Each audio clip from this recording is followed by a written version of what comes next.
जंगल में हर तरफ हाहाकार मचा हुआ था। बेमौसम बरसात जो एक बार शुरू हुई वो रुकने का नाम ही नहीं ले रही थी। जानवर हो या पेड़ों पर बैठे हुए पशु पक्षी सब 2 दिन से लगातार हो रही मूसलाधार बारिश की वजह से परेशान थे। सभी पशु पक्षियों का भोजन न मिलने की वजह से भूख से हाल बेहाल था। तभी खरगोश अपने घर में से आवाज लगाकर चूहे से कहता है, और पूरे कौन से मौसम की बरसात हो गई है। अब ये तो बरसात का मौसम भी शुरू नहीं हुआ और देखो ना, मेरे पास तो भोजन की व्यवस्था भी नहीं है। 2 दिन से मैंने एक डामा भी नहीं खाया और अब तो भूख से मैं भी जवान निकल रही है। भाई हाँ भाई, कौन जानता था कि ऐसे अचानक से मौसम खराब हो जाएगा। तैयारी तो किसी की भी नहीं है। अब तक किसी भी तरह ये बारिश रुक जाए बस। चूहे और खरगोश की ही तरह बाकी सारे जानवर बारिश रुकने की दुआ मांग रहे थे, लेकिन भगवान को शायद कुछ और ही मंजूर था। उस रात इतनी बारिश हुई जैसे बादल ही फट गया हो। दूर दूर तक जहां भी नजर जा रही थी बस पानी ही पानी दिख रहा था। ना जाने कितने पक्षियों के घोंसले इस बारिश के पानी में बह गए थे। जंगल के सभी प्राणियों का घर बर्बाद हो चुका था। पूरे जंगल में कोई भी स्थान सुरक्षित नहीं बचा था जहां पर जंगलवासी अपनी और अपने बच्चों की जान बचाने के लिए शरण ले सकें। जंगल में आई बाढ़ बहुत विकराल रूप ले चुकी थी। अपनी समस्या का हल पाने के लिए सभी पशु पक्षी रोते बिलखते तैरते हुए राजा शेर सिंह के पास जाते हैं। बर के कारण हम सब बहुत मुसीबत में हैं। महाराज, अब तो बस आप सही उम्मीद। अब आप कोई बताइए महाराज। सभी जानवरों की बात सुनने के बाद राजा शेर सिंह बहुत गंभीर हो जाते हैं और कुछ देर सोचने के बाद कहते हैं, ये कुदरत का कहर है। इसे रोकना मेरे बस की बात नहीं और मेरी गुफा इतनी बड़ी नहीं है कि मैं जंगल के सारे प्राणियों को पनाह दे सकूं। महाराज, हम बड़ी उम्मीद लेकर आपके पास आए हैं। आप ही कुछ रास्ता बताइए ना। महाराज, जंगल में ऐसा कोई भी स्थान नहीं बचा जो जलमग्न न हुआ हो। इसलिए हमारे पास सिर्फ अब एक ही उपाय है। हम सभी को बड्ढे पत्थर वाली गुफा में शरण लेनी चाहिए। मुझे लगता है कि हम सब वहाँ पर सुरक्षित रहेंगे। महाराज, हमको मारता है तो यही मार दो। महान ले जाकर क्यों मारने की बात कर रहे हो? वहाँ आगे खाई और पीछे कुआं है। मरना तो हर हाल में तय है। हाँ महाराज, हम पानी में डूबकर मरना पसंद करेंगे, मगर उस भूतिया गुफा में कभी भी नहीं जाएंगे। महाराज, शायद आप भूल रहे हैं, न जाने कितनी ही पीढ़ियों से वो गुफा बंद है। हमारे पूर्वजों ने कुछ सोचकर ही वो रास्ता बंद किया होगा। कहते हैं कि उस गुफा में जाने वाला कभी भी वापस लौटकर बाहर नहीं आ पाता। मुझे लगता है कि वहां पर जाना यानी मौत को दावत देने के बराबर है। महाराज, वो जगह बड़ी अजीबोगरीब है। एक दिन की बात है, रात का समय था। मैं उस गुफा के पास वाले पेड़ा डिश पर बैठा हुआ था, पर जैसे ही मेरी नजर गुफा के द्वार पर लगे पत्थर पर पड़ डी न तो मैंने देखा कि उसके किनारों से रंग बिरंगी रोशनी निकल रही थी। ये देखकर तो मेरी हालत ही खराब हो गई। उस दिन तो मैं जैसे तैसे करके अपनी जान बचाकर वहां से भाग निकला, पर मुझे तो लगता है कि वहां पर एलियन वेलियन का दूसरी दुनिया में जाने का रास्ता बना हुआ है।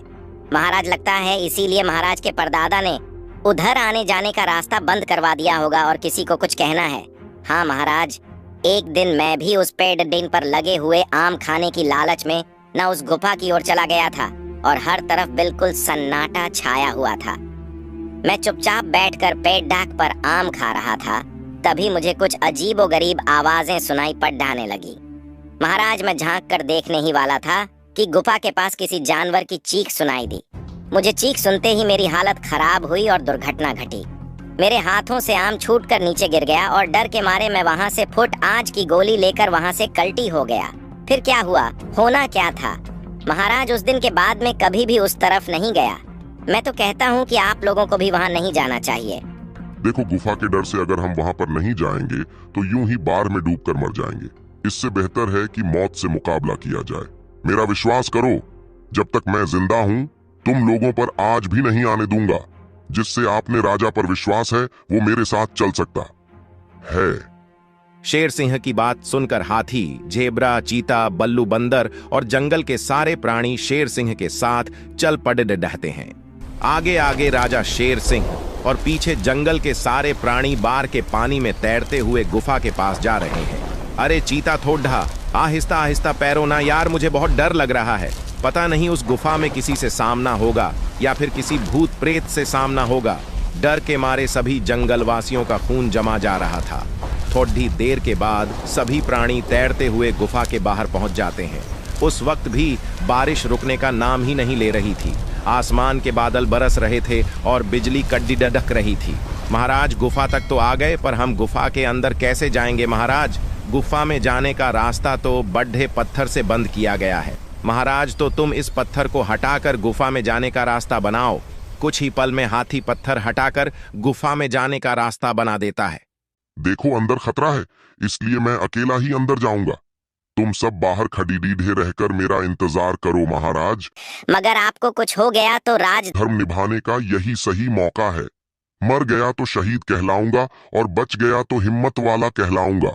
फिर शेर सिंह गुफा के अंदर जाता है। जब शेर सिंह गुफा के अंदर जाता है तो देखता है कि चारों तरफ अंधेरा ही अंधेरा छाया हुआ है। शेर सिंह चौकन्ना होकर आगे बढ़ रहा था। तब अचानक उसे गुफा की दूसरी औरत इस रोशनी दिखाई दी। अरे, इस गुफा के अंदर ये रोशनी कैसी है? शेर सिंह रोशनी की दिशा में कुछ ही कदम आगे बढ़ता है। तब अचानक उसे एक दूसरे शेर की दहाड़ सुनाई पड़ जाती है। रुक जा, वरना पाल में ठहर कर दूंगा। महाराज के चरणों में शेर सिंह का परिणाम। महाराज, आप कौन हैं और मुझे क्यों रोक रहे हैं? ये मुझे नहीं पता, पर मैं आपको आश्वासन देता हूं कि मैं आपको नुकसान पहुंचाने के लिए नहीं आया हूं। झूठ मैं जानता हूँ कि तुम यहाँ पर किस लिए आए हो महाराज। तेज बारिश की वजह से जंगल में बाढ़ आ गई है। आपकी गुफा ऊंचाई के कारण सुरक्षित है, इसीलिए हम सब यहाँ पर बना लेने के लिए आए हैं। बाढ़ के थमते ही हम सब यहाँ से चले जाएंगे। महाराज, बाढ़ तो एक बहाना है। मैं जानता हूँ कि बाढ़ के बहाने तुम यहाँ मेरा खजाना हथियाना के लिए आए हो, पर तुम्हारी यह चाल मैं कभी भी कामयाब नहीं होने दूंगा। देखिए महाराज, हमें आपके खजाने में कोई रुचि नहीं है, तब भी आप पर मुझको यकीन नहीं है, तो मैं युद्ध करने के लिए तैयार हूँ। क्यों? तुझे लगता है कि तुम मुझे जीत पाओगे? अगर मैं जीत भी गया, आपके खजाने को हाथ भी नहीं लगाऊंगा कि मैं।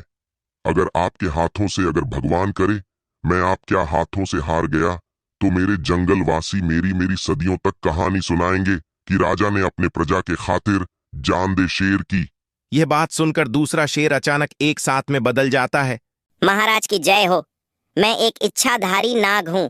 महाराज, 100 साल पहले की बात है। मैं इसी जंगल में इच्छाधारी नाग बनने के लिए तपस्या कर रहा था।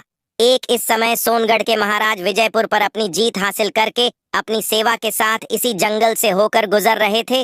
उनके पास युद्ध में जीता हुआ खजाना था। देर रात जंगल में आग लग गई। देखते ही देखते आदमी चारों ओर से छावनी को घर लिया। उसने अपनी जान बचाने के लिए महाराज ने खजाने के साथ किसी गुफा में शरण ली थी, लेकिन उसे तब भी इस आग से नहीं बच सके। करने से पहले महाराज ने इस खजाने की रखवाली की जिम्मेदारी मेरे ऊपर सौंप दी थी और मैं फिर वचन में बंध गया और तब से ही मैं इस खजाने की रखवाली कर रहा हूँ। महाराज, आप धन्य हैं। आज तक जो कोई भी इस गुफा में आया है वह इस खजाने को हटाने के लिए ही आया था, इसलिए जो भी यहाँ पर आया वह कभी भी जिंदा वापस नहीं जाता था। मगर आप इस गुफा में अपनी प्रजा की जीवन की सुरक्षा के लिए आए हैं महाराज, इसलिए आप यहाँ से जिंदा वापस भी जाएंगे और खजाना लेकर भी जाएंगे। महाराज, क्या मैं अपनी प्रजा को अंदर बुला सकता हूँ? हाँ, आप जब तक चाहे इस गुफा में रह सकते हैं। धन्यवाद महाराज, और जाते जाते खजाना ले जाना मत भूलिएगा। इस खजाने से जंगल की भलाई के लिए काम करेगा। ये बोलकर नाराज अदृश्य हो जाते हैं। अब शेर सिंह को समझ में आ जाता है। थोड़ी ही देर में शेर सिंह ने जंगल के सभी प्राणियों को गुफा के अंदर बुला लिया और खजाना और गुफा के रहस्य के बारे में सारे प्राणियों को बताया। यह जानकर सभी प्राणी खुश हो गए। जब तक जंगल में बढ़ रही तब तक सारे प्राणियों ने इस रहस्यमयी गुफा में बना ली और बाढ़ का कर खत्म होते ही शेर सिंह ने खजाने को अपने शाही खजाने में शामिल करके जंगल की बेहतरीन के लिए काम करना शुरू कर दिया।